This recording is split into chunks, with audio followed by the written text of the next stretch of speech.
नमस्ते सबैलाई, it's me Makalu flow. आज चाहिँ तपाईहरुलाई म ट्र्याकन जीपीएस यो गाडीमा कसरी जोड्ने भनेर देखाउन गइरहेको छु। यो चाहिँ जीपीएस हो, यो माइक्रो प्लस। हामीसँग दुईटा छ, माइक्रो र माइक्रो प्लस। अनि यो माइक्रो प्लस चाहिँ जिक्सर गाडी भित्र कसरी जोड्ने भनेर मज्जाले आज तपाईहरुलाई देखाउन गइरहेको छु।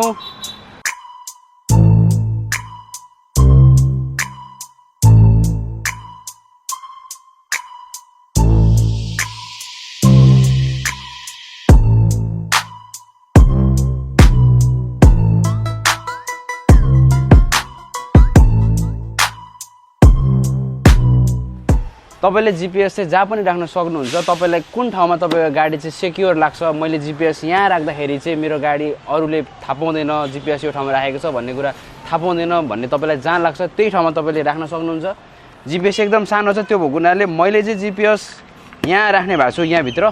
त्यही भएर यसलाई निकाल्दैछु। हाम्रो जीपीएस चाहिँ जम्मा 4 वटा वायर हुन्छ। यो 4 वटा वायर चाहिँ तपाईको अलग अलग छ। यो वायरहरुको काम चाहिँ तपाईको रातोको कुरा गर्दाखेरि रातो चाहिँ जहाँबाट 12 भोल्ट आइरा हुन्छ त्यहाँ कनेक्ट गर्ने, त्यो चाहिँ 12 भोल्ट चाहिँ टुट्नु भएन।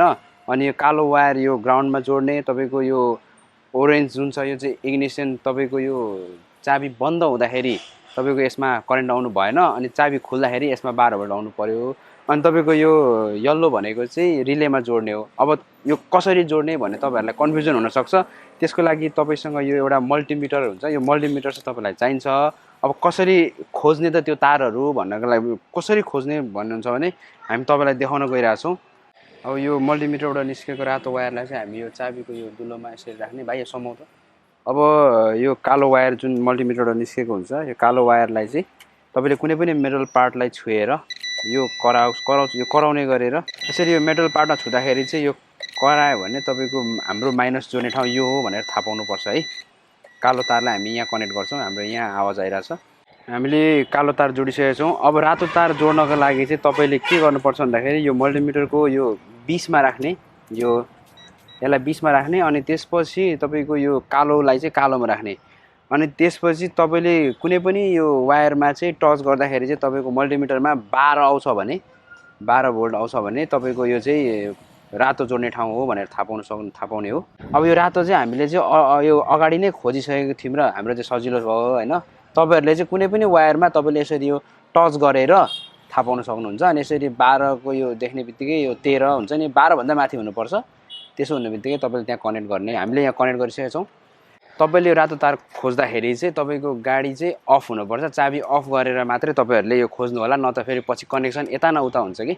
हामीले दुईटा वायर जोडिसकेका छौं, रातो र कालो। अब हामीसँग दुईटा वायर बाँकी छ, एउटा ओरेन्ज एउटा येल्लो। अब यसलाई चाहिँ हामी रिलेमा जोड्छौं। रिलेमा कसरी जोड्छौं भन्दाखेरि चाहिँ रिले चाहिँ हाम्रो यस्तो छ। रिलेमा जम्मा 4 वटा तार आएको छ। यसलाई कसरी कनेक्सन गर्छौं भने यो अगाडिबाट रिले चाहिँ हामी यो भागमा जोड्न गइरहेका छौं। यो भागमा जोड्नलाई तपाईले यसलाई खोल्नुपर्ने हुन्छ। हामीले यसलाई अघि नै नट खोलिसकेका थियौं। यहाँ चाहिँ हामी रिले राख्न गइरहेका छौं।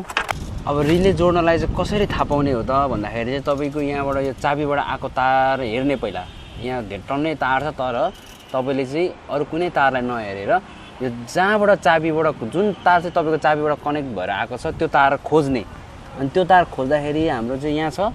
अब यहाँ 2-3 वटा कपलरहरु तपाईले देख्न सक्नुहुन्छ कनेक्सन भएको ठाउँमा। अनि अब चाबीको तार यही हो भनेर कसरी थाहा पाउने भन्दाखेरि चाहिँ तपाईको गाडी अन गर्ने। अनि अन गर्दाखेरि तपाईको यो गाडी अन भएपछि यसलाई छुटाउँदाखेरि तपाईको गाडी बन्द भयो भने चाबीको चाहिँ यही हो तार भनेर थाहा पाउन सकिन्छ।